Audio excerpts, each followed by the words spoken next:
Ada satu cerita menarik saya nak kongsikan dengan tuan-puan. Ada seorang klien yang sudah berusia dan beliau merupakan seorang peniaga pasar malam dan kerjanya menjual aksesori telefon. Walaupun beliau sudah berusia, namun beliau berminat untuk menyimpan emas. Apa sebabnya?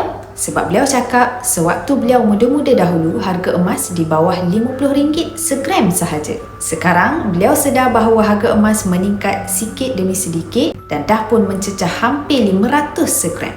Lepas tu, beliau bagi tahu yang beliau nak alihkan sebahagian daripada keuntungan berniaga pasar malam kepada emas. Katanya, saya cuma mampu untuk simpan dalam 600 plus sebulan sahaja. Jadi, apa yang sesuai untuk saya? Beliau akhirnya menabung 5 dinar emas secara syariah easy payment purchase di Public Gold dan ini akan menjadi simpanan paksa untuk beliau. Jadi, beliau mula konsisten mengalihkan 600 lebih keuntungan bisnes pasar malam beliau ke dalam bentuk emas. Sepatutnya bulan 12 baru beliau habis bayar, namun kerana begitu teruja, beliau terhabis bayar awal 1 bulan. Jadi, apa yang kita boleh belajar daripada kisah beliau? Pertama, kalau matlamat simpan emas kita jelas, maka semua usia pun boleh simpan emas. Tak semestinya orang muda tak boleh simpan emas dan tak semestinya orang yang dah berusia tak boleh simpan emas. Bila matlamat simpanan emas jelas, semua orang boleh simpan emas. Sebagai contoh, orang muda mungkin simpan emas sebab mereka nak kumpul dana untuk down payment rumah ataupun pergi umrah. Dan yang kedua, emas perlu dilihat sebagai simpanan jangka masa yang panjang. Yang ketiga,